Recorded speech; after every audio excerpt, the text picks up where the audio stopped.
Sino ka ba talaga? Anong atraso ko sa'yo? Bakit gusto mo akong patayin? Titigan mo ang mukhang ito. Titigan mo. Hagilapin mo sa isip mo ang taong pinatay mo na kawangis ng mukhang ito.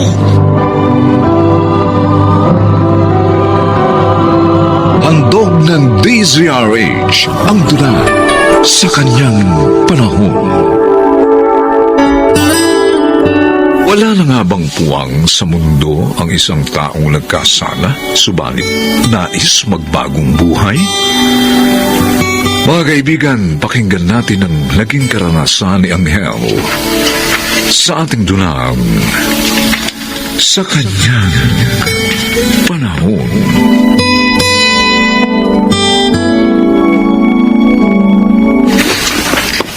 Nalayan si Jael! Nakita ko siya may ID ka sa hando! Jael, nalayan na! Diyot! Sino ka mo yung nakalayan sinasabi mo? Si Jael! Yung manday EPM mulag! Mamunay niya dito sa looban! Totoo ba yung sinasabi mo? May hindi ako maamali. Yang Eli yung nakita ko ano? Sige na, malis ka na. Mahabit mahay! Jael, nakalala na! Ito nga naman. Sakto lang pala ang paglipat ko sa lugar na to. Sakto rin sa paglaya ng kinasusuklaman kong mamamatay tao.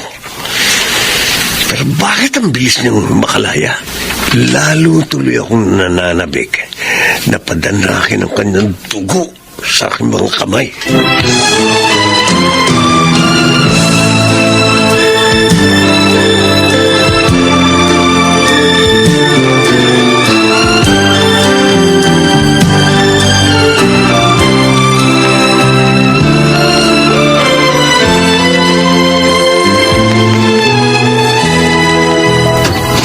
Nay?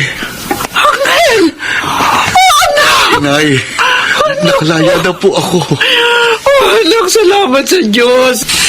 Dininig niya ang dalangin ko. Nakasama po kasi ko sa plea bargaining program sa pagitan ng negosasyon ng prosecution at depensa. Kaya napababa po sa 5 taon ang pagkakakulong ko sa kasong homicide, Nay. Basta para sa akin, ito na ang pinakamaligayang araw sa buhay ko, anak. Hindi ka na mawawala sa paningin ko.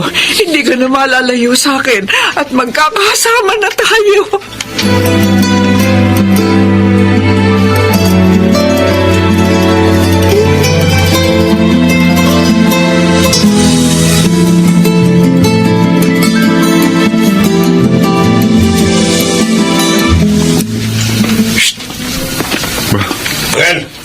Parang may tumatawag sa akin Pero wala namang tao sa likuran ko. Hoy!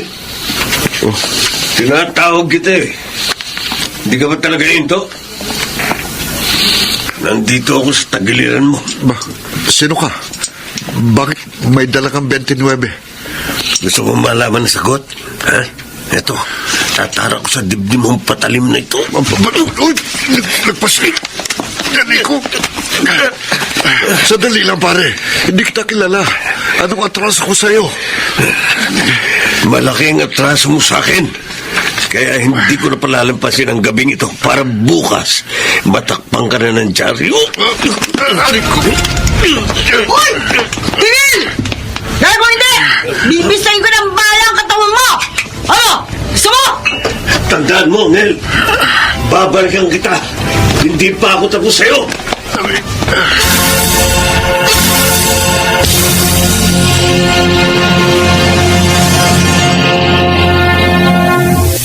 Akala ko talaga, totoong baril nga yung itinutok mo sa lalaking kong kanina.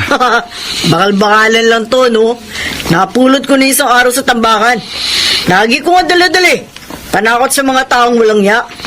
Gaya nga na nangyari sa'yo kanina. Sino ba yung lalaking yun? Taga rito ba yun? Sa tagal ko kasing nawala, may mga taong hindi ko na rin kilala rito. Kailan ko lang din nakikita yun dito sa looban eh. Doon ata nakatira sa lumang container van sa dead end ng patay ni Eskinita. Doon ko nga kasi palagi nakikita eh. Ang ipinagtataka ko, bakit parang kilalang kilala ko? At bakit alam niya ang pangalan ko?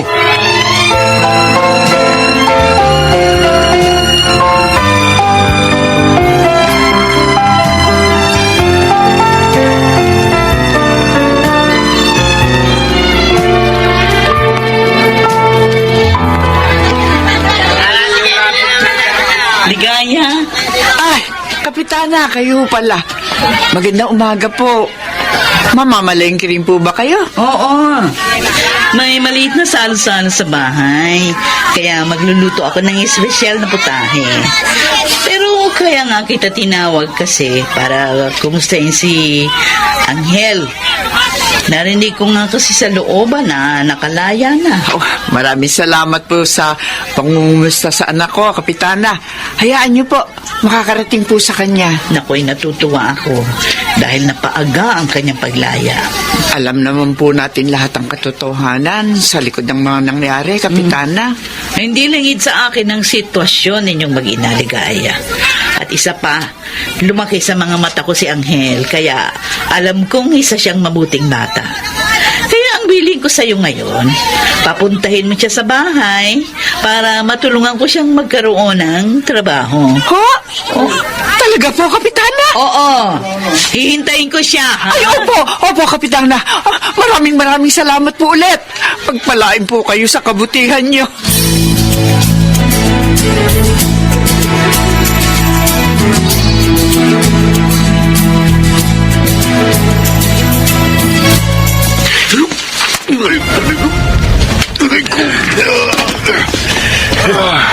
Huwag kang mag-alala, Angel. Malayo sa bitukan saksak na pinadapo ko sa likuran mo. Mabubuhay ka pa. Kaya makakapangumpisal ka pa sa akin. Pero siyempre, patitikimin kita ng pinali. Sino ka ba talaga? Anong atraso ko sa'yo? Bakit gusto mo akong patayin? Titigan mo mukhang to. Titigan mo at hagilapin mo sa isip mo ang taong pinatay mo. Nakawangis na mukhang ito. Si Chong Pele? Oo, si Peling Bulag. Anak ako ni Peling Bulag. Pero ipinagtanggol ko lang ang mga buhay namin ni Inay sa iyong ama. Dinatnan ko siyang nasa matinding pagtatalo sila ni Inay.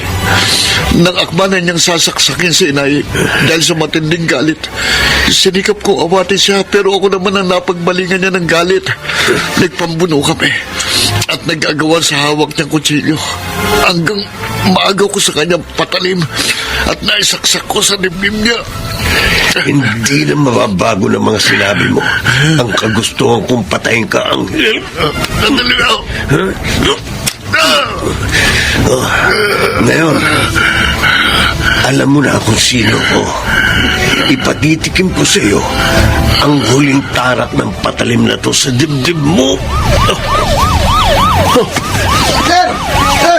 Ano po titilas? Yung may hawak na alalim! Ang hudas sa kibingot. Trinraidor ako. Sinumbong sa mga pulis ang gagawin kong pagpatay kay Angel.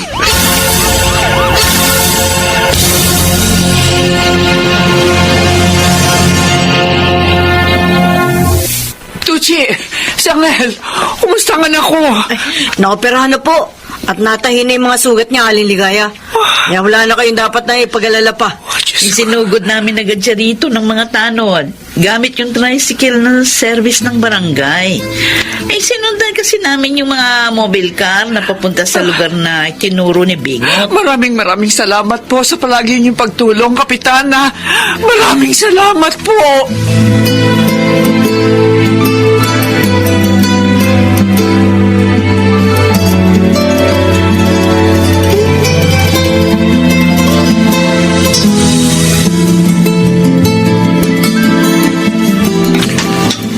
Silas, ito, dinalang kita ng pagkain sa tubig na maiinom.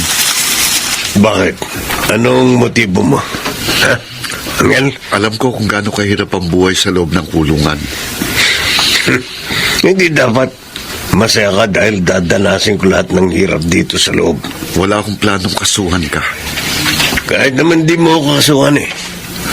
Makukulong pa rin ako dahil sa kasong illegal possession of deadly weapon na isinampa sa akin ng mga pulis.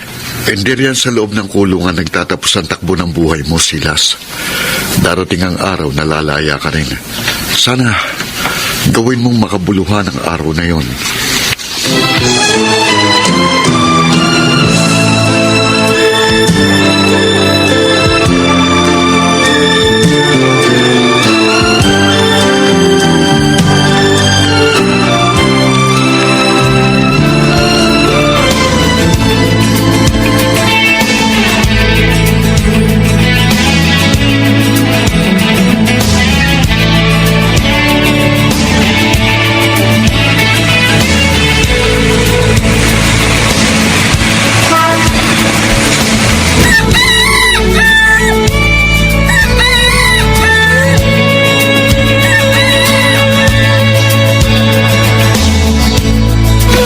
Ahel, may nakakalat sa'yo. Sino bingot? Yan o. Kumusta, Angel? Ba, nakalaya ka na pala, Silas. Oo. At talagang ikaw ang unang-una kong sinadya. Pakiramdam ko kasi, hindi gagaan ang dibdib ko hanggat hindi ako humihingi ng tawad sa'yo. Alam mo, mas magiging masiglang muli natin pagkikitang ito kung hindi na natin pag-uusapan ang nakaraan. Kalimutan na natin ang lahat ng pangit na nangyari sa nakalipas. Ang isa ko pa sanang hihilingin, maaari bang manatili ako rito sa looban? Nakita ko kasi yung pagmamalasakit sa isa't isa ng mga tao rito. Busilak ang kanilang mga puso. Bakit naman hindi? Hayaan mo, sasamahan kita kay Kapitana para maipasok dun sa pabrika ng tela na pinagrekomendahan niya sa akin. Magiging magkasama pa tayo ron kapag nagkataon. Gagawin mo yun para sa akin, Angel? Silas, lahat tayo may puwang sa mundong ito.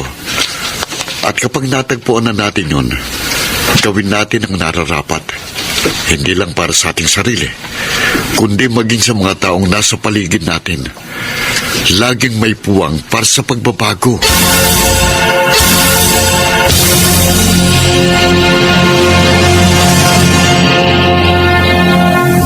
Sino nga ba ang hindi nagkakamali o hindi nagkakasala? Ang pagtatanim ba ng galit at pag-iisip na makapaghiganti ang solusyon? Samantalang maaari nating piliing maging mapayapa at alisin ang mga hinanakit sa puso. Sa kanyang panahon.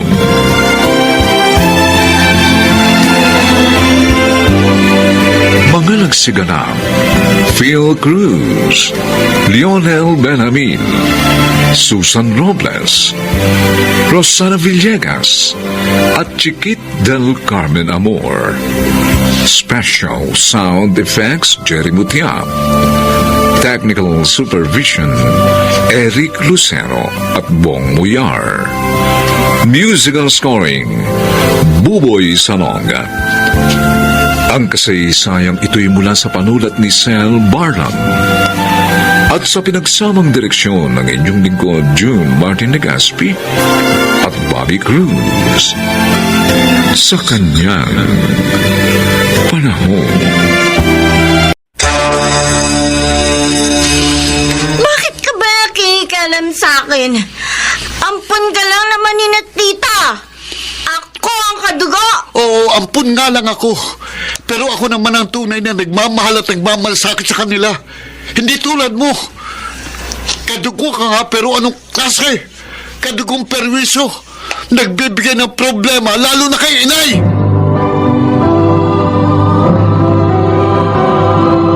Handog ng DZRH ang tula sa kanyang panahon. Makakaya pa bang harapin ng tao ang buhay kung pakiramdam niya siya'y nag-iisa na lamang? Mga kaibigan, narito po ang naging karanasan ni Tessa sa ating tunang sa kanyang panahon.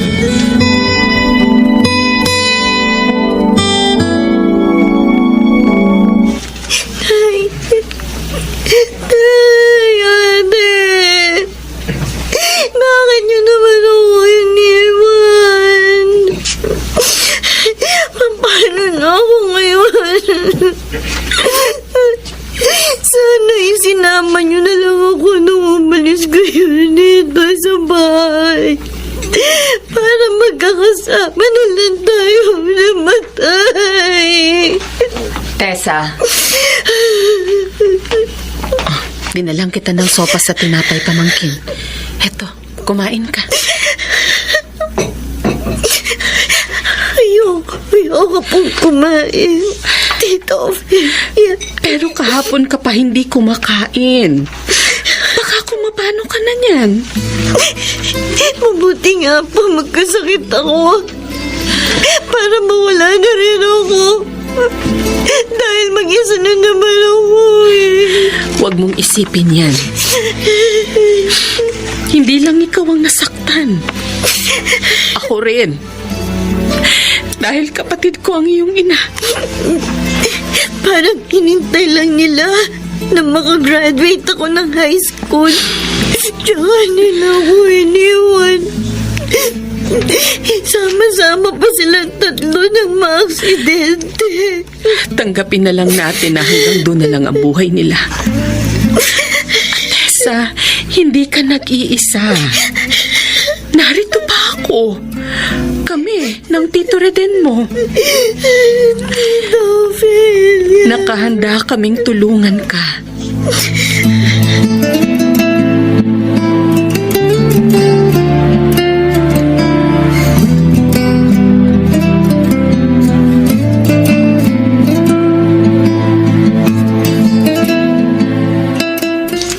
Nailibing na pala ang nanay, tatay at ate mo, Tessa. Oo, Jane. Pasensya na ha. Hindi kami nakarating sa libing. Okay lang yun. Di bale, tutulungan ka na lang namin ni Nico para maging masaya. Oh, tama. Para makalimutan bang masakit na nangyari sa buhay mo. Mahirap kong makalimutan yun. Hindi ko nga alam kung makakaya ko pa mabuhay. Kaya mo yan. Oo nga. Tutulungan ka namin ni Jane. Oo, tama yan. Oh, tulad ngayon, sumama ka sa amin. Mamamasyal tayo para maging masaya ka.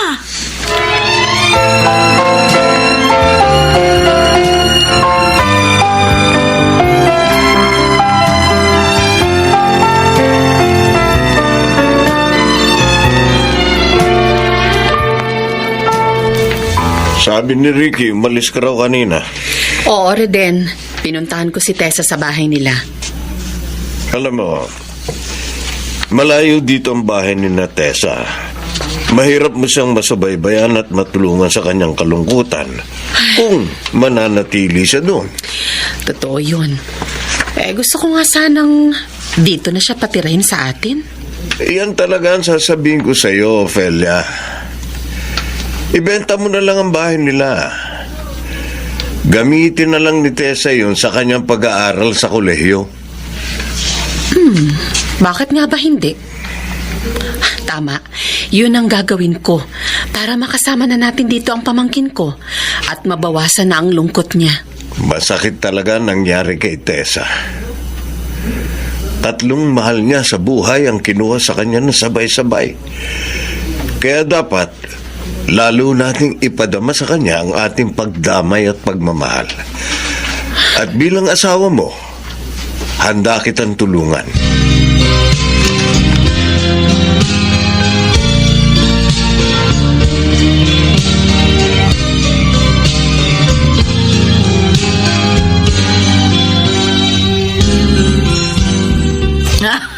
Ayos talaga yung pagkakalipat mo kinahaling Ophelia, Tessa. Oo nga. O, di ba? Napalapit ka ngayon dito sa bahay namin. Tama. Kaya madalas ka na naming nakakasama sa mga gimmick, iba? Pati sa ganitong inuman, dito kina Jane. Oo nga. Ay, tsaka, mas masaya na ako ngayon. Sabi ko sa'yo hindi mo pagsisisihan na sumama ka sa barikada namin. Yun! At lalong hindi ka magsisisi kung sasagutin mo na. Baka bola lang yan, ha? Tiyo! Bola! Kung gusto mo pumunta ka agad tayo sa langit. Nico ka ka pa ako, ha? Uy. Sabihin mo yan, pag kayong dalawa na lang. Ay, nako. Kahit pa maging kami, Jane, hindi ako papayag. Nadalhin niya ako sa langit. Ayaw mo? Tessa, masasaya ka kapag ginawa natin yun. Gago. Kala mo siguro, porkilasing ako, may isahan mo ako, no? Kung mabuntis mo ako, ano na? Ha? No! Sasagutin kita. Pero, tsaka ano yung churva? Charva.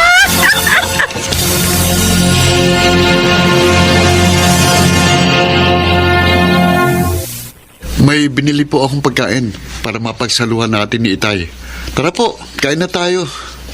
Parang ang saya mo ngayon, Ricky. Oo nga. Ano ba meron? Sabi po kasi ng boss namin, bibigyan daw po ako ng incentive sa anniversary ng company namin. Dahil ako raw pong napiling Employee of the Year. Tapos, sumweldo pa po ako ng malaki ngayon. Talaga? Bakit anak? Marami po akong overtime eh. Kaya nga po bumili ako ng masarap na pagkain para sa atin. Di kumain na kayo. Malamang gutom ka na niyan. Gusto po, sabay-sabay na po tayo eh. Hinihintay ko pa kasi ang pinsan mo. Titirhan na lang po natin siya. Baka malipasan na naman kayo ng gutom sa kahintay sa kanya tulad ng mga nakaraang gabi. May katuwiran ng anak natin, Ophelia. Sabayan na natin ang anak natin kumain. Baka lasing na naman ang pamangkin mo pag-uwi at hindi nakakain. Pasensya na sana kayo kay Tessa, ha? Alam naman ninyo kung bakit siya nagkakaganon, di ba? Alam ko po, pero dapat maging matatag na siya. Dahil kung nakikita siya ng pamilya niya, tiyak na hindi rin nila magugustuhan ang ginagawa niyang pagsira sa buhay niya.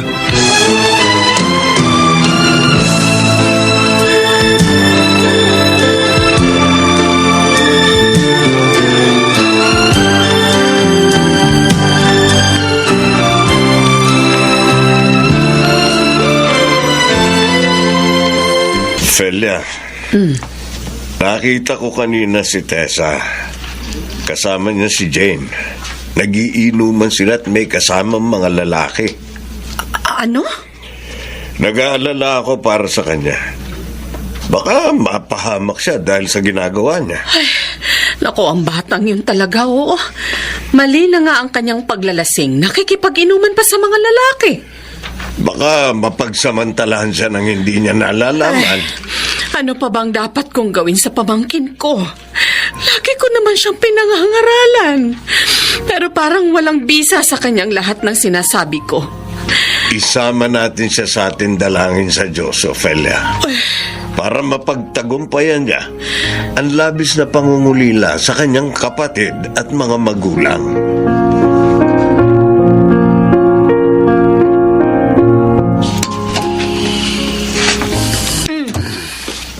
Bakit gising ka ba, kay Ricky? Ikaw, bakit ngayon ka lang? Halos madaling araw na. Lasing na lasing ka pa. Wala, nagkasarapan kami ng inuman ni Jane. Gabi-gabi ka na lang ganyan. Pati si Inay laging napupuyat dahil sa'yo. Kaya nga ako naghintay sa'yo ngayon eh. Dahil naaawa na ako sa kanya. Alam mo naman, bakit ako nagkakaganito, diba? Gusto ko makalimot ang masakit na nangyari sa buhay ko. Pero hindi yan ang solusyon sa problema mo. At ano? Ano ang solusyon? Hindi naman ibabalik ng Diyos si ate at ang mga magulang ko. Dahil wala na sila, kinuha niya na. Pero hindi dahil doon, sisirain mo na rin ang buhay mo. Bakit ka ba nakikialam sa akin? Ampun ka lang naman ni na tita. Ako ang kadugo. Oo, ampun nga lang ako. Pero ako naman ang tunay na nagmamahal at nagmamalasakit sa kanila. Hindi katulad mo. Kadugo ka nga pero anong klase? Kadugong perwisyo. Nagbibigay ng problema lalo na kay Inay. Masakit ang nangyari sa akin. Kung nakikita ka lang ng pamilya mo ngayon, tiyak na magagalit din sila sa ginagawa mo. Dahil sinisira mo ng buhay mo. Piniperwisyo mo pa ang mga taong nagmamahal at nagmamalasakit sa'yo. Ituwid mo ng maling ginagawa mo, Teresa, para huwag kang mapahamak.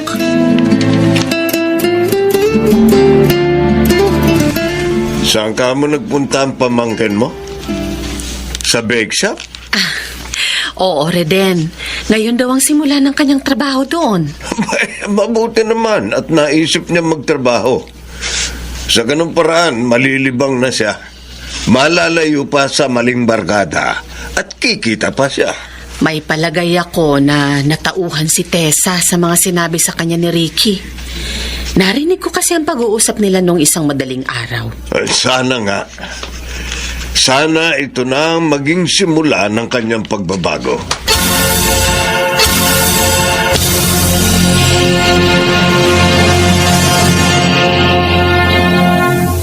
Tessa, Uy, Nico! Ikaw pala! buti naman nakita kita dito sa sakayan ng jeep. Ilang linggo ka na namin hindi nakakasama sa mga inuman at lakaran ah. Oo nga eh. Di mo rin sinasagot yung mga text namin na tawag. Nag-aalala tuloy ako na baka nagkasakit ka. Hindi, sorry ah. Naging busy kasi ako sa trabaho ko eh. Nagtatrabaho ka na? Oo.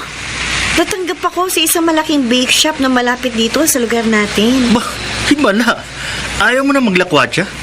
Nico, gusto ko nang magbago. Hindi man para sa nawala akong pamilya, kundi para sa sarili ko. At kina Tita Ofelia na nagmamahal at nagmamalasakit sa akin. Ibig bang sabihin yan? Kalilimutan mo na rin ako. Kung ayaw mong kalimutan kita, baguhin mo na rin ang buhay mo. Dahil ang gusto kong pagkatiwalaan ng puso ko ay isang lalaking responsable.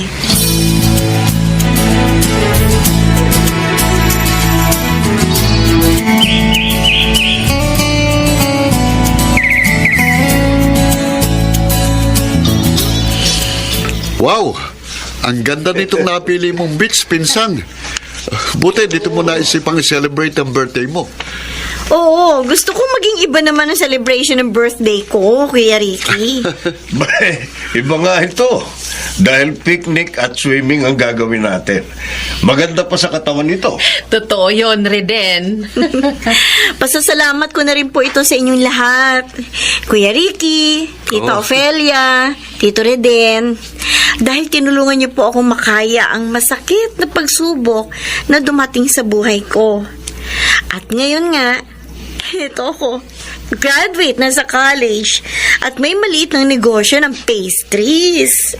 Nagawa mo yan dahil sa sipag, tiyaga at determinasyon mo. Tama si Itay. Pero lahat yon ay mga kasangkapan lamang. Dahil ang tunay na tumulong sa'yo ay ang Panginoong Diyos. Kaya sa Kanya natin ibalik ang lahat ng kapurihan.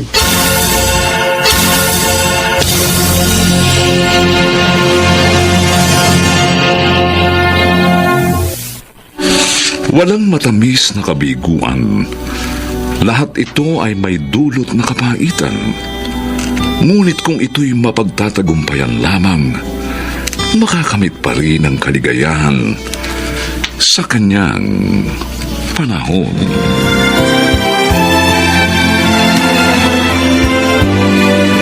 Mga nagsiganap: Chiquit del Carmen Amor, Jenaline de la Cruz, Lionel Benjamin, Phil Cruz, Rosana Villegas, Maynard Landicho Jr. Special Sound Effects, Jerry Mutia.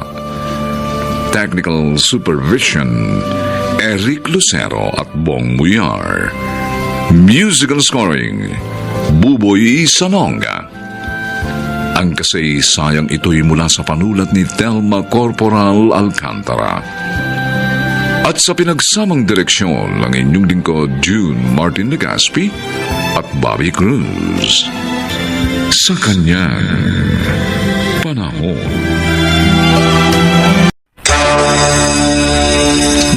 Bakit naman, Rosalie? Habang sinasabi mo kay Edwel ang balak mong ito, may nakarinig. Akala mo Siguro porque crush kita noon, hindi na ako mag-iisip? Sorry ka. Oo nga, may kapansanan ako, pero hindi ako tanga. Kaya humanap ko na lang ng iba na mabibiktima mo.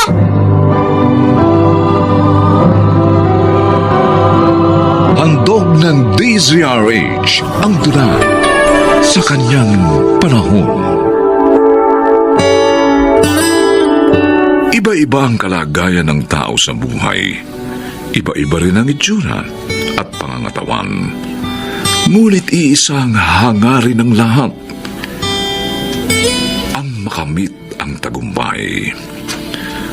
Mga kaibigan, narito po ang naging karanasan ni Rosalie sa ating dulang sa kanyang panahon.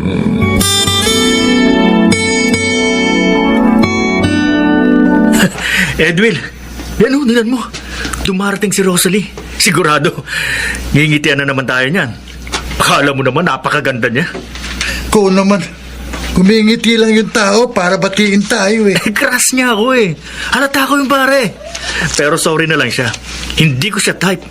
Hindi naman siya maganda eh. Maganda naman siya. Maganda? Maganda ba yung kapag naglakad eh? Kahit diretso naman yung daan parang may lubak. Eh kasi nga pilay siya. Gusto huwag ka maingay na. Hello, Kevin. Hi sa inyong dalawa. Hello din sa'yo, Rosalie. Papasok ka na ba? Oo, magre-report nga ako ngayon eh. Oo, sige. Ingat na sa paglakad ha. Baka madapa ka. Marami pa namang lubak ang daan. Ha?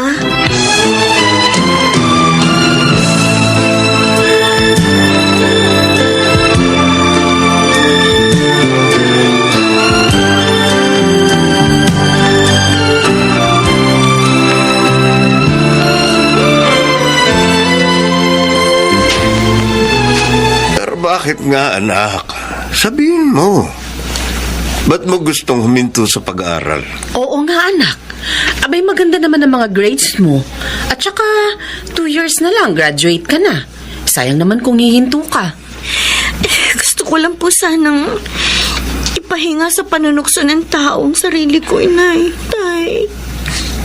Anak, matagal ko nang sinabi sa'yo, huwag mong intindihin ang mga nanunukso sa'yo. Kami ang dapat mong pakinggan, anak. Sinisikap ko naman pong gawin yun. Magkunwaring masaya ako. Pero nasasaktan pa rin ako eh. Kasi totoo naman yung sinasabi nila. Talagang panira ng itsura ko tong kapansanan ko. Oh. Anak, Minsan nga po naiisip ko, sana hindi na lang ako nagkasakit noong araw para hindi ako napilay. Para hindi ako naghihirap ng ganito.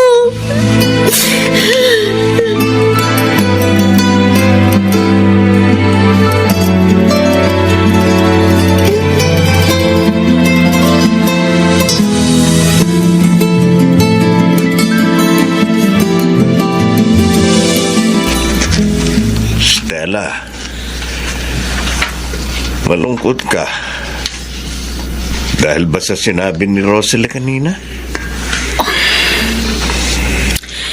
Naaawa ako sa kanya, Ador. Damang-dama ko ang hirap ng loob niya. Ako rin na may naaawa. Kaya nga nagsisikap ako para mapagtapos siya ng pag-aaral. Para kahit may kapansanan siya, may marating siya sa buhay. Ang kaso nga nahihirapan ng damdamin niya. Baka naman pag pinilit natin siya, magbunga lang yun ng hindi maganda sa kanya. Anong ibig mo sabihin? Baka magloko siya o kaya magrebelde. Kung sa bagay, Payagan na lang natin siya. Total, sabi niya, pansamantala lang naman. At ang gawin natin, humanap tayo ng maaari niyang pagkaabalahan.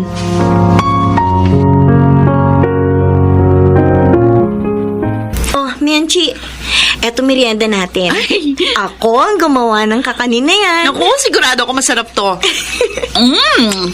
Sarap nga itong kalamay mo. Yan ang pinagkakaabalan ko dito sa bahay ngayon. Ang magluto ng mga kakanin at tumulong kay inay sa mga gawaing bahay. Ay, meron pa pala ang magbasa ng kung ano-ano sa internet. O teka muna, buti na papayag mo sinangaling Stella at Mang Ador na hindi ka na mag-i-enroll ngayon. Kaya ang saya ko eh. Dahil naunawaan nila ako, Minchi. O kung gusto mo, sumama ka na rin sa akin sa pamamasyal ko. Huwag na. Baka mapaaway ka lang kapag minanukso sa akin. Takot lang nilang gawin yun na kasama mo ko, no? Dahil talagang tatalakan ko sila. Ikaw lang eh. Pusong mamon ka eh. Iniintindi mo mga yun. Dapat maging pusong bato ka. Ikaw talaga, pati kantay sinama mo sa pag-uusap natin. Pero, huwag ka mag-alala. Okay lang naman ako dito eh. Hindi ako naiinip. Talaga ha? Sure ka? Sure na sure. May nakita nga ako isang online course eh. Na gusto kong pag-aralan ha. Libre. Oh. At kikita raw ako ng maganda kapag nakatapos ako.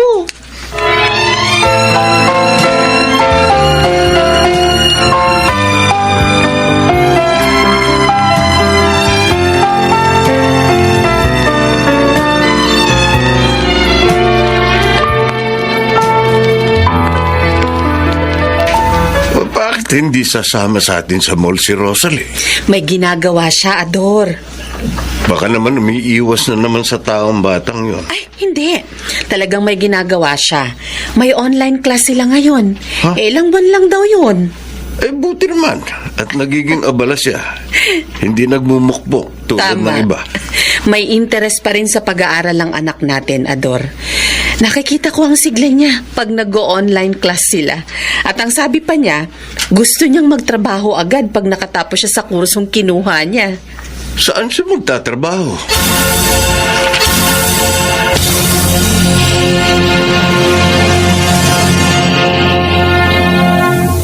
Yun ang nangyari, Edwin. di, hinto ka na sa pag-aaral. Ano pa nga ba? Nagalit si na inay at itay sa kalalakwatsa ko eh. Ikaw naman kasi, Tol. Sinagad mo pasensya nila. Tol naman, huwag mo nang konsermonan. Tapos na eh. Wala nang mangyayari. O nga pala, may babalita ako sa'yo. Ano yun? Yung lagi mong inaasar, si Rosalie. Matagal na pala siyang may magandang trabaho. Ha? Paano nangyari? Paano magkakatrabaho yun eh? Bukod sa pilay na, huminto pa sa pag-aaral. Virtual assistant siya ng isang foreigner na may negosyo dito. At pinag-aralan daw niya yun online. Ang laki ng kita niya, Tol. 40K a month. Ha? Oo. Naipagawa na nga niya yung bahay nila eh. Talaga ah? Ayos ah. Tol, ano kaya kung magpa-cute ako sa kanya? Ligawan ko. Baka sakali makinabang ako sa kita niya at matulungan pa ako na makapag-aral nung course na kinuha niya. Ano? Niligawan mo siya? Para lang sa pakinabang? Bakit naman hindi? Uso na yun ngayon. Pero masama yun, Kevin. Baka sasakit ka ng damdamin ng kapwa mo. Tol naman, huwag ka nga panira ng diskarte.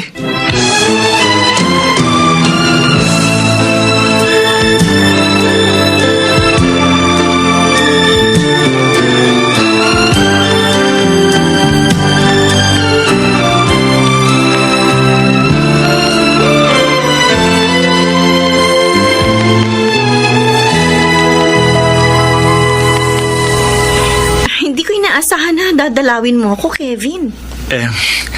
Ang tagal na kasi nating hindi nagkikita. At na-miss na kita, kaya dinalaw na kita. Ako? Oo. Na-miss mo? Oo naman. O ang pang-aasar sa akin na ang na-miss mo? Rosalie naman. Sorry na. Na-miss talaga kita. Kaya nga nagpunta ako dito sa inyo. Siya nga pala. Ito, bulaklak para sa'yo. May pagbulaklak ka pa, ha? Bakit? Gusto ko sanang manligaw sa'yo. Ikaw? Manliligaw sa akin? Bakit ka naman tumawa? Totoo naman ang sinabi ko. Pasensya ka na, Kevin. Hindi ako pwedeng maniwala sa'yo. Bakit naman, Rosalie? habang sinasabi mo kay Edwin ang balak mong ito, may nakarinig. Akala mo siguro porke crush kita noon, hindi na ako mag-iisip? Sorry ka! Oo nga, may kapansanan nga ako, Kevin, pero hindi naman ako tanga. Kaya humanap pa na lang ng iba na mabibiktima mo. Makakalis ka na!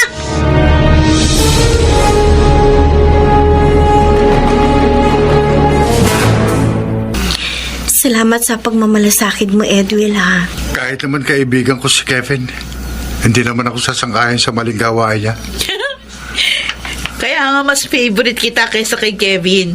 Kahit pa mas gwapo siya sa'yo. Uy, Menchi, ano ka ba? Ano? Nakakahiya naman kay Edwin. Hindi naman ako nagagalit eh. Tanggap ko na mas gwapo siya kaysa sa akin. Pero maipagmamalaki ko naman na mas mabait ako kaysa sa kanya. At ayokong nananakit ng damdamin ng kapwa ko. Lalo na babae. Salamat ulit sa pagmamalasakit mo sa akin, Edwin. Wala ka naman yun, Rosalie. Masaya ako na nakagawa ng mabuti sa aking kapwa. Yan! Yan si Edwin. Alam mo dapat, iwasan mo na rin bumarkada kay Kevin. Bad influence yun eh. Yun din ang sabi ng nanay ko eh. Kaya ginagawa ko na. Isa pa, busy na rin ako sa trabaho ko ngayon eh. Kaya talagang hindi na kami magkakasama. Saan ka ba nagtatrabaho ngayon? Trainer na ako sa isang BPO, Rosalie. Wow! Eh di malaki na ang kita mo. Pecho. Kaya nag-iipon na rin ako eh. Plano ko nga magtayo ng isang online business. Talaga? Uy, alam mo, bahalak din namin ni Menchi yan. Oo nga. Di ba may trabaho ka na? Oo, 5 hours a day lang ang work ko, Edwin eh. Kaya may time pa ako para mag-business. Ha? Ano kaya kung sosyo na lang tayong tatlo? Ha? Wow! Sige ba? Okay sa akin yan. Ba, lalong payag ako.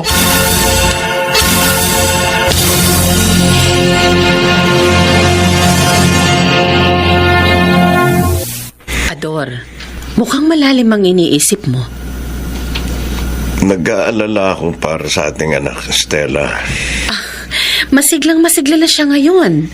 May tiwala na sa sarili at alam mo yun, wala nang self-pity. Ano pang inaalala mo? Yung kapartner nila ni Menchi sa negosyo. Si Edwin? O bakit? Masyado silang malapit ng anak natin. Nag-aalala ako na baka mahulog ang loob sa kanya ni Rosalie. Pagkatapos masaktan lang. Siyempre, ayokong mangyari yun sa anak natin. Sa bagay, may katwiran ka.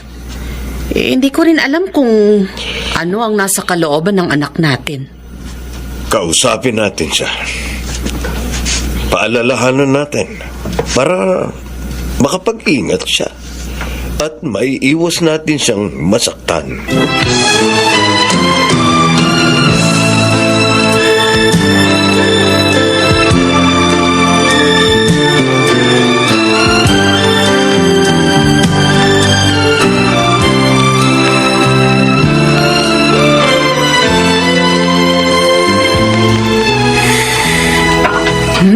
Mukhang marami ang ulam na niluluto mo ngayon, anak.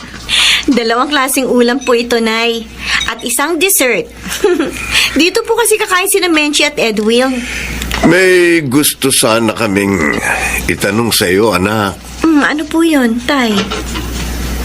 Nanliligaw ba sa iyo si Edwin?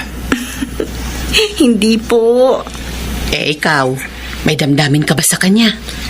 Si Inay! Oy, bakit? Wala po. Magkaibigan lang po kami ni Edwin. Magkasama sa negosyo. Nag-aalala lang kami na baka mahulog ang loob mo sa kanya at masaktan ka ulit tulad ng nangyari sa damdamin mo noong kay Kevin. Itay, wala na po sa akin yun. At saka crush lang naman yung kay Kevin. Nakalimutan ko na nga po yun eh. At hindi naman po ako nagmamadaling magkanobyo.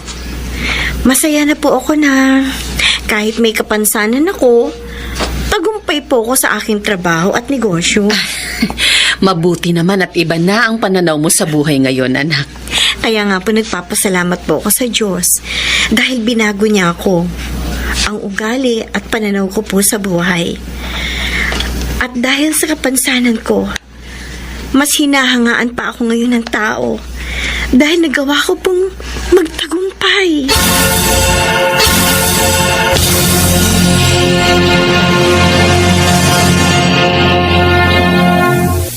Hindi hadlang ang kapansanan ng tao tungo sa tagumpay. Kailangan nga lamang ang tibay ng damdamin at ang matibay na pananalig sa Diyos upang ang tagumpay ay makamit sa Kanyang panahon.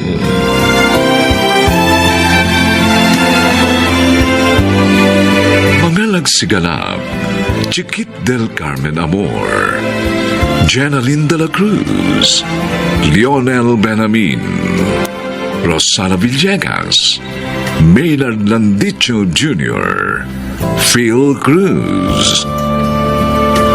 Special Sound Effects Jerry Mutiap. Technical Supervision Eric Lucero at Bong Buyar. Musical Scoring Buboy Sanoga. Ang kasaysayang ito'y mula sa panulat ni Thelma Corporal Alcantara at sa pinagsamang direksyon ng inyong lingkod June Martin Legaspi at Bobby Cruz. Sa kanyang panahon. Kutsilyo? Jenny, nakakamatay yan! Talagang papatayin kita! Kaya umalis ka sa daraanan namin ng anak ko! Alis!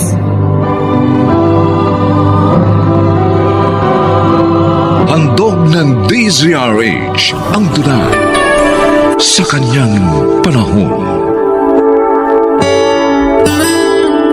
May mga kabataang napapahamak hindi lang dahil sa pagiging ulilang lubos, kundi dahil din sa kapusukan. Ito ang naging karanasan ni Jerry sa ating dunang sa kanyang panahon.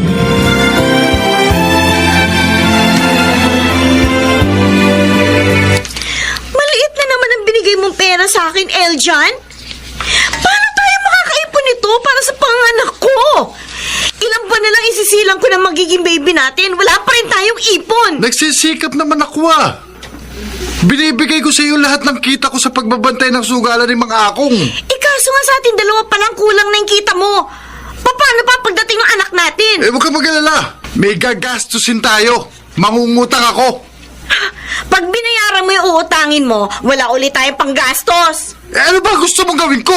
Tuparin mo yung pangako mo sa akin! Humanap ka na ibang trabaho, yung mas kikita ka na maayos. Nakakabanas ka naman Isa nga wala nga akong makita. Hindi naman kasi ako tapos kahit high school. Hindi rin ako maaaring magpasada ng tricycle dahil wala akong lisensya. Hindi rin ako marunong magmaneho. Paano na lang pala ang buhay natin? Ikaw, kapag hindi ka tumahimik, susuntukin kita!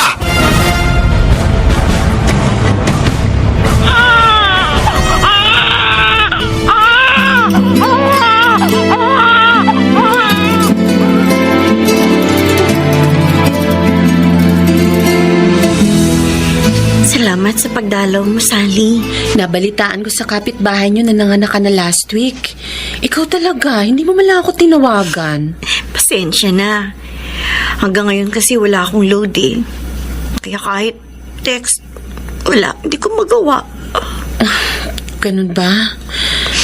Nakita ko si Eljon kanina. Naroon sa tindahan ni Aling Simang.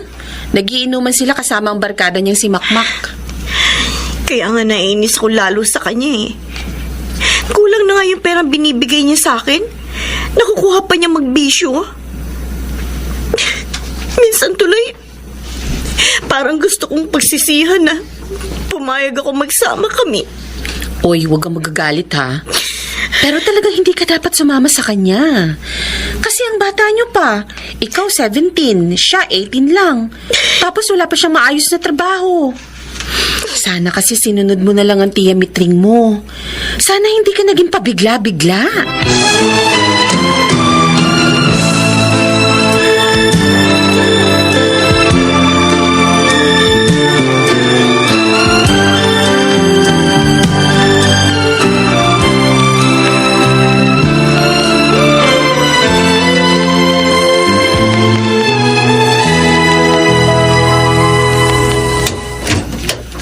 Jelly, ang pagkain natin.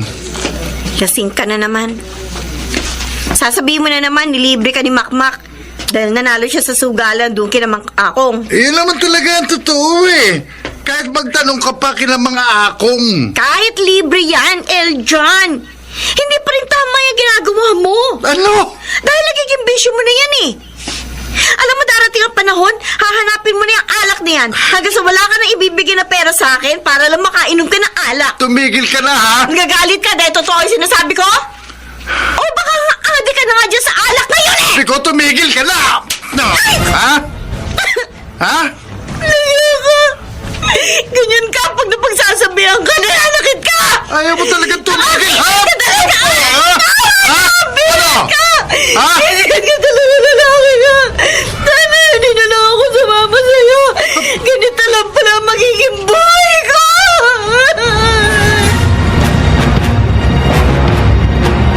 Oh, Doming. Ito pang sopas. Salamat, Mitring. Ay, may nabalitaan nga pala ako tungkol kay Jelly. Ano yun? Naghihirap daw ng usong pamangkin mo. Marami ng utang sa mga tindahan sa lugar nila. Oh, naasahan ko na yun. Eh dahil bukod sa bata pa, walang maayos na trabaho yung sinamahan. Hindi lang yun. Para daw makakaya ng mag-ina, tumatanggap ng labada ang pamangkin mo. At nananakit pa raw ang Eljon na yun. Walang yang yun. Hindi na nga mabuhay ng maayos ang pamilya niya, nananakit pa. Kausapin mo yung pamangkin mo. Naiwan na niya ang lalaking yun. Nang hindi na dumami pa ang anak niya sa Eljon na yun ba? Ay, paano ko kakausapin? Na hindi nga marunong humingi ng tawad ng batang yon. Pinag-aaral natin, sa halip na mag-aral, ayun, nakipagnobya. Kaya nabuntis ng maaga. At ayun, nakipagtanan. O paano? Hahayaan mo na lang si Jelly sa ganung kalagayan?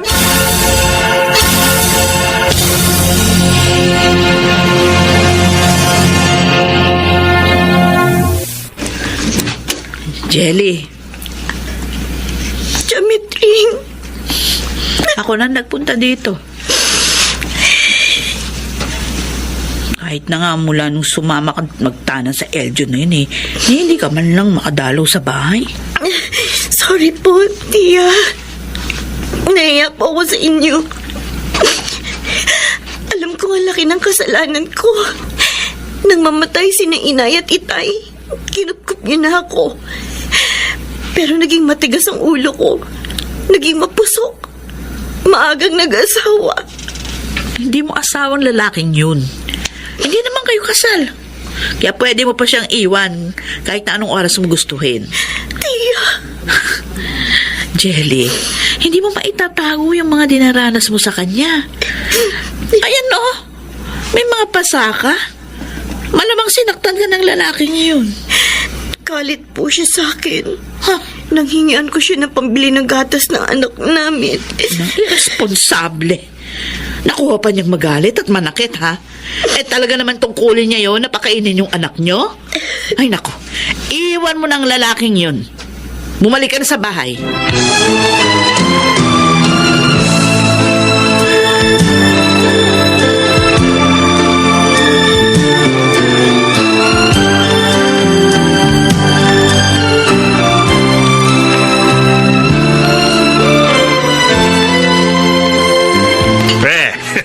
Nagpunta pala sa inyo si Aling Mitring. Makmak. Kahapon, nakita ko siya nung papasukin ni Jelly. Kaya hindi na muna ako umuwi habang nasa bahay siya. Masaya muna lang ako ng matandang yun. Ayos ka talaga, pare. Nakaiwas ka pa. Siyempre, ako pa. Mabuti na lang hindi niya kinuha si Jelly at yung anak ninyo.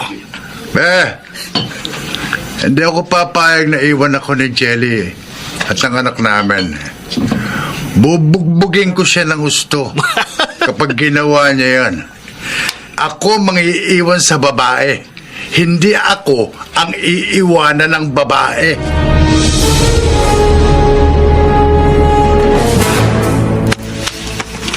Jelly, bakit naka-empake ka? Saan kayo pupunta ng anak natin? Alis na kami dito. Iiwan ka na namin. Ano? Total, hindi ka naman nagbabago eh. Hindi kami mahalaga sa'yo. At saan ka pupunta? Ha? Sa tiyamitring mo? Hindi ka na tatanggapin, oy! Dahil ang tigas ng ulo mo at may anak ka na. Magiging pabigat ka lang sa kanila. Diyan ka nagkakamali, Eljan. Handa ang tiyahin ko na tanggapin kami ni Baby at tulungan ako makabangon. Yun! Kaya pala mayabang ka na, ha? Mayabang ka na! Ha? Ano? Sama mo talaga. Wala ka. Halos na lang ako. Sinaktan mo pa ako. Mayabang ka eh! Kala mo kaya mo na ako? Pero ito na ang huling pananakit mo sa akin. Sa susunod na suntukin mo pa ako, sisiguraduhin kong masasaksak naman kita. Jali! Nakakamatay yan! Talagang papatayin kita! Kaya umalis ka sa daraanan namin ng anak ko! Alas!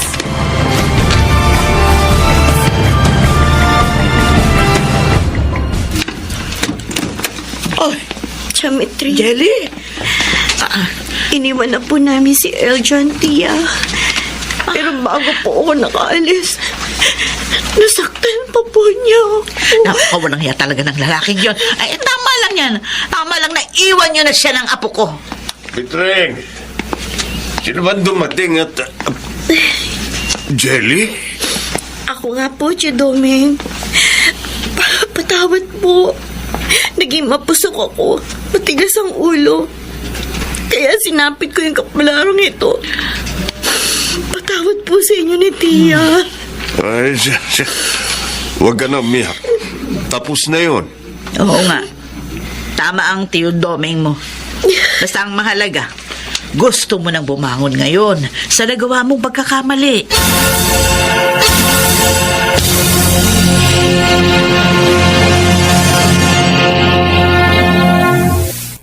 Walang iya ka, Jelly. Kala mo hindi ako makagaganti siya. Naunahan mo lang ako sa kutsilyong hawak mo. Pero ngayon, patay ka na sa akin. Dahil hindi ka nabubuhayan nitong dala kong gasolina. Bubuhusan ko ng gasolina ang kwartong ito at saka ko sisintihan. Ayan, binubuhusan ko na.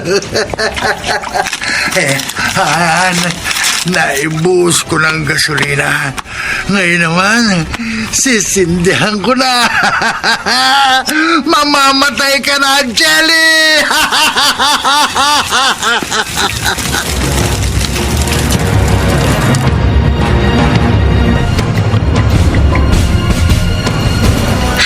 Salamat naman na tinawagan mo rin ako. Narito ka na pala uli kina Aling Mitring. Oo, Sally. 3 weeks na. Nagtitinda na nga ako ng ulam dyan sa harap nitong bahay eh. Para may kitain naman ako kahit paano. Pero sabi ni Tia, mag-aral daw ako ulit sa pasukan. Ba, okay yan. Ang bait talaga sa'yo ng tiyo mo, no? Ay, totoo yun. Ako lang talaga ang may kasalanan. Kaya ako, eto, dalagang ina ngayon. Kaya, alam mo, hindi ko na talaga sasayangin pang kabaitan nila sa akin. Talagang mag-aaral na akong mabuti. Hindi lang para sa akin, kundi para na rin sa aking anak. Talagang dapat mong gawin yan. Dahil malabo ka na matulungan ni Eljan sa mga pangangailangan mo sa anak mo. Uy, alam mo ba nangyari sa kanya? Bakit? Hindi, ano ba nangyari? Sabi ng kaibigan ko na taga roon sa lugar nyo, hinuli daw siya ng mga pulis nung Makalawa. O bakit anong ginawa niya? Lasing na lasing, nagwala at sinunog ang bahay nyo. Ano? Ginawa niya yun? Oo. At sa galit ng mga tao na nadamay sa sunog, ayun, binugbog siya at ipinahuli sa mga pulis. Kaya ngayon, tsak na makukulong siya. Pinagdimla na talaga ng espiritu ng alak ang pag-iisip niya. Ay, salamat na lang sa Diyos. Nakahiwalay na ako sa kanya. At ngayon, ay handa ng magbagong buhay.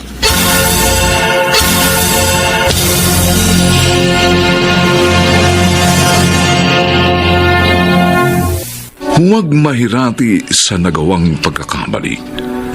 Sa halip ay bumangon dito at matatag na harapin ang mundo sa kanyang panahon.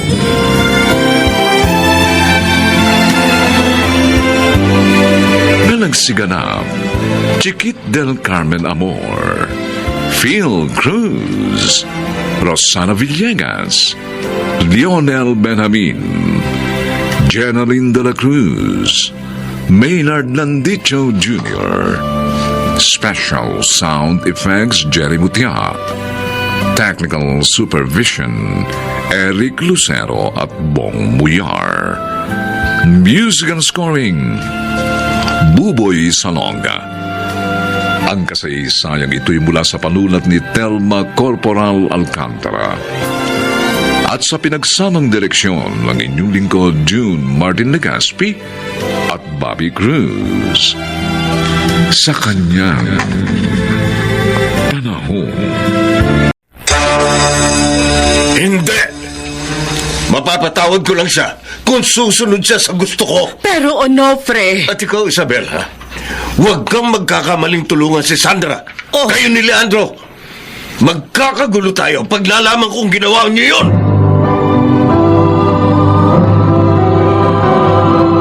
Handog ng DZRH ang tula sa kanyang panahon. May mga magulang na ang gusto'y makita ang kanilang sarili sa kanilang mga anak. Nasumunod ang mga ito sa kanilang mga yapak. Kaya naman lahat ay kanilang ginagawa upang ito ay matupad. Mga kaibigan, ito po ang naging karanasan ni Sandra sa ating tunang sa kanyang panahon.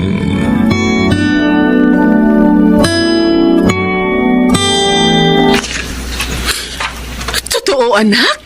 Ikaw ang valedictorian sa school, no? Yes, Mommy. Kaya sa graduation ko, dapat maaga kayo ni Daddy, dahil kayo po magsasabit ng medal sa akin. Ay, nako. Anak, hindi mo kailangang sabihin yan. Talagang paglalaanan namin ang panahon ng graduation mo. Ay, sabihin mo, anong gusto mong regalo namin ng daddy mo sa'yo? Sana po, payagan niyo ako ni Daddy na kunin yung kursong gusto ko sa college.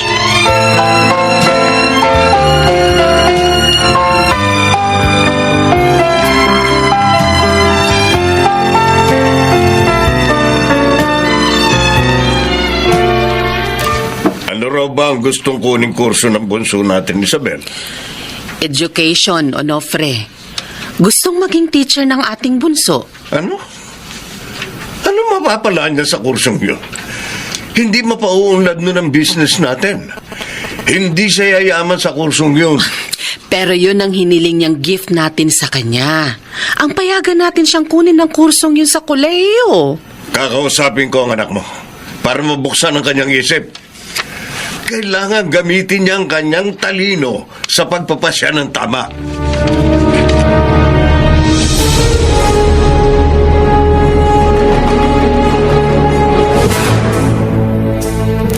Pero Daddy, bata pa ako, pangarap ko ng maging teacher. Hindi ka yayaman dyan, anak. Mapapagod ka pa ng sobra. Tama si Daddy, sis. Matutulad ka sa ibang teacher na kahit nasa bahay na at weekend na, trabaho pa rin para sa mga estudyante nilang ginagawa. Baka tumanda ka ring dalaga. Kuya Leandro, hindi naman lahat ng teacher tumatandang dalaga. At saka hindi ko talaga linya yung pagninegosyo. Kung gugustuhin mo, madaling matutuhan yon. Matalino ka. Anak, hindi ka mapapasama kapag sinunod mo ko. Tingnan mo Kuya Leandro mo at ang ate Ditas mo. Mga mahuhusay na silang negosyante ngayon. Daddy, hindi po parehong pangarap at kapalaran ng mga tao. Sana naman maunawaan niyo ko. Matigas talaga ang ulo mo. Kapag sinuway mo ko, Sandra, hindi ako aten sa graduation mo. Daddy, huwag naman pong ganun. Buo na pa siya ko. Pag hindi mo ako sinunod na business management lang kunin mo, hindi ako aten sa graduation mo. At hindi ko na rin gagastusan ang pag-aaral mo sa kolegyo.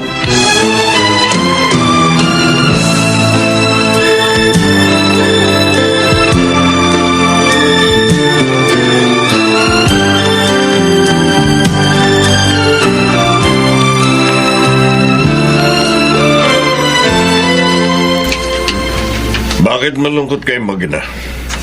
May problema ba kayo? Leandro? Isabel? Naaawa lang kami kay Sandra. Taturingan siyang valedictorian sa graduation niya bukas.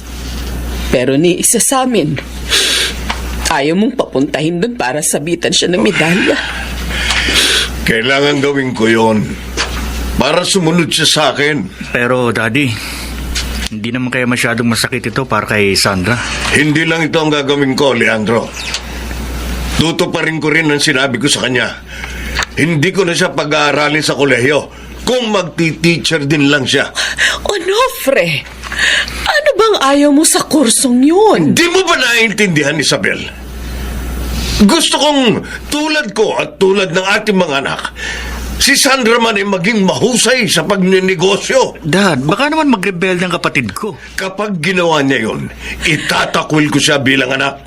Onofre naman. Ako masusunod, Isabel, at hindi kayo.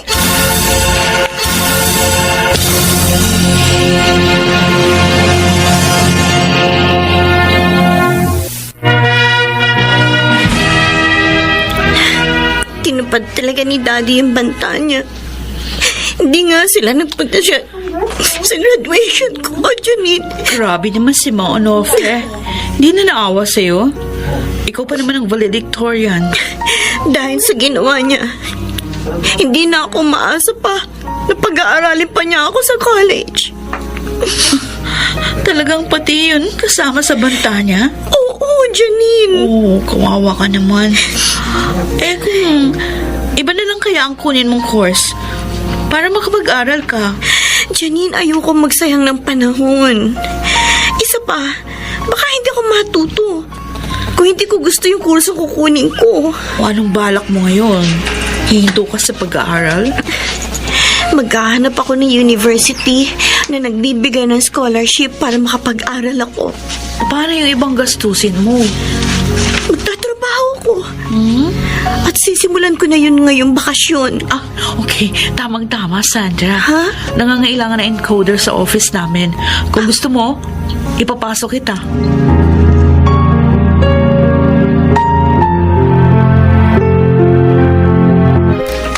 Isabel, ano ba ang problema? Bakit tayo mo pa matulog? Hating gabi na. Halos matatapos na ni Sandra ang unang semestre niya sa kolehiyo. Nang hindi umaasa sa atin. Onofre, hanggang ngayon ba masama pa rin ang loob mo sa kanya? Hindi nagbabago ang galit ko sa bunso natin, Isabel. At gusto ko, maghirap siya habang nagtatrabaho at nag-aaral. Onofre naman. Maawa ka naman sa kanya. Huwag ka magsalita ng ganyan. Para makita niyang tama ako. At isuko niyang walang kwenta niyang pangarap. Malapit na ang birthday niya. Oh, Saan naman lang alang-alang sa kanyang kaarawan, kalimutan mo na ang galit mo. Patawarin mo na ang bunso natin. hindi! Oh, Mapapatawad ko lang siya kung susunod siya sa gusto ko. pero Onofre, Isabel, ikaw, huwag kang magkakamaling tulungan si Sandra. Kayo ni Leandro. Magkakagulo tayo pag nalaman kong ginawa niyo yun.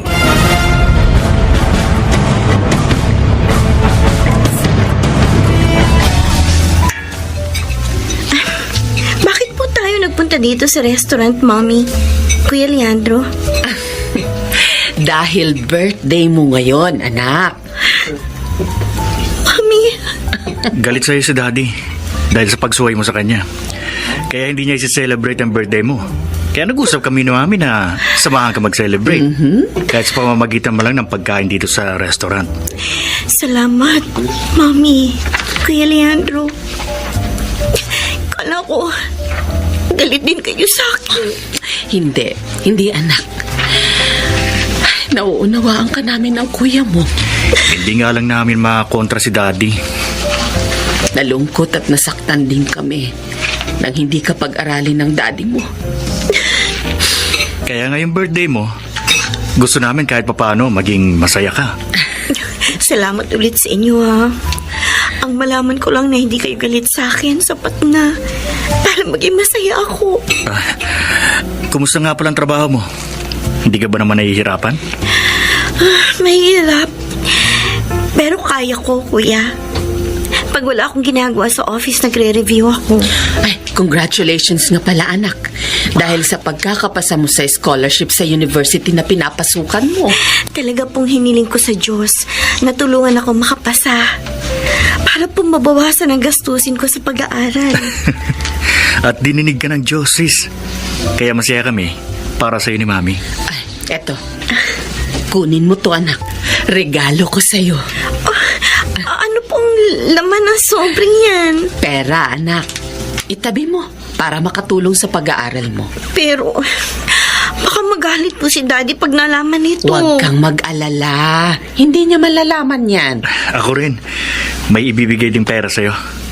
Kuya Leandro. Eto. Kunin mo. Itabi mo ang mga perang bigay namin sa'yo para may magamit ka. Sandra, hangad namin ang tagumpay mo. Salamat. Maraming salamat sa inyo.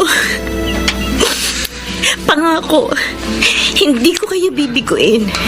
Magtatapos ako ng may karangalan tulad noong nasa high school pa ako.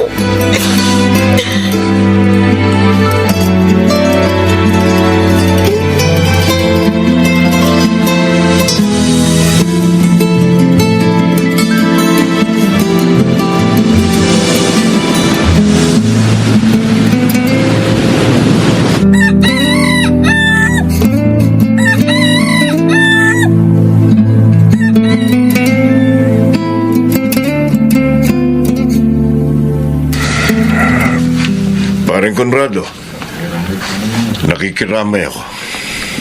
Onofre, Matagal tayong hindi nakita. Nalaman ko lang ang nangyari sa bunso mong anak sa isa nating kaklase nung college. Nakalulungkot na dito pa tayo sa lamay niya muling nagkita. kasalanan ko. Kaya siya namatay.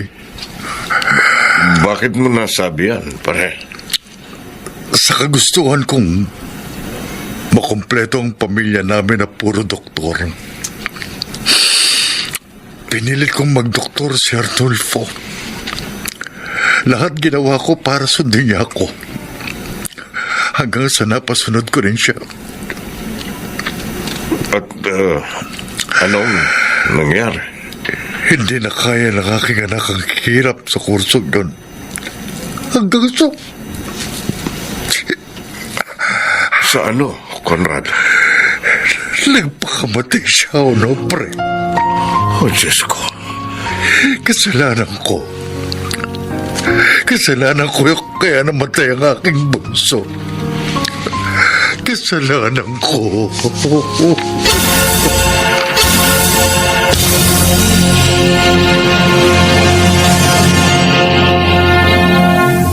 Onofre, tumawag ang paborito nating caterer. Hinahanap ka. Nakausap ko na siya, Isabel. Eh, nagpapakater ka ba? Kailan? Bakit? Anong okasyon?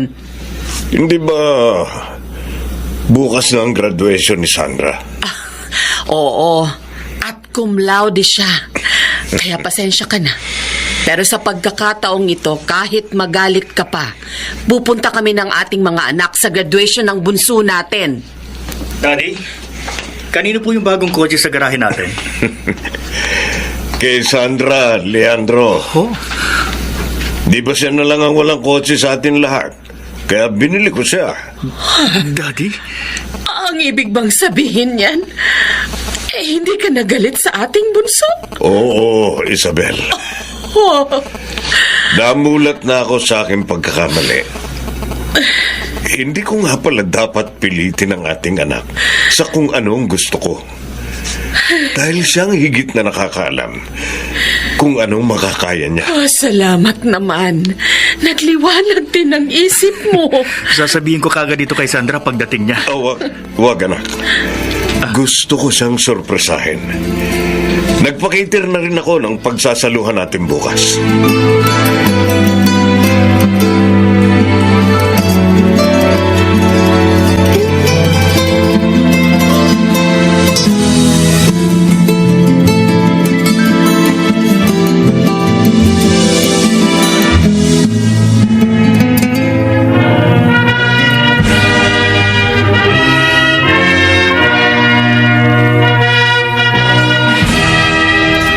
Congrats, Sandra.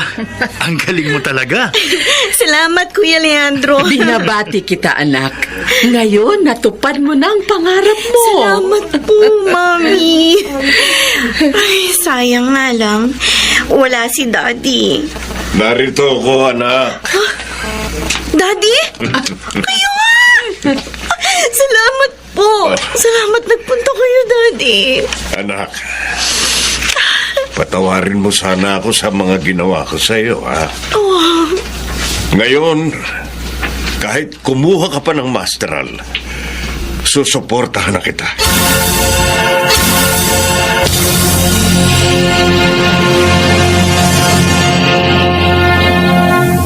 Ang mga magulang ay inilagay hindi upang saklawan ang kanilang mga anak, kundi upang gabayan ang mga ito sa katuparan ng kanilang mga pangarap at upang maging matagumpay sa kanyang panahon.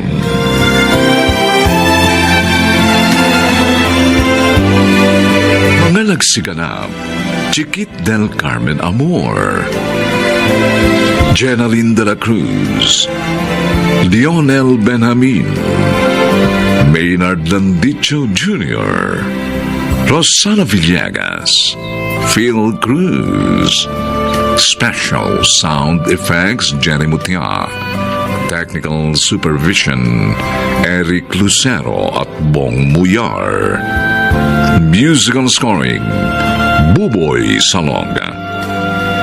Ang kasaysayang ito'y mula sa panulat ni Telma Corporal Alcantara at sa pinagsamang direksyon ng inyong lingkod June Martin Legaspi at Bobby Cruz. Sa kanyang panahon.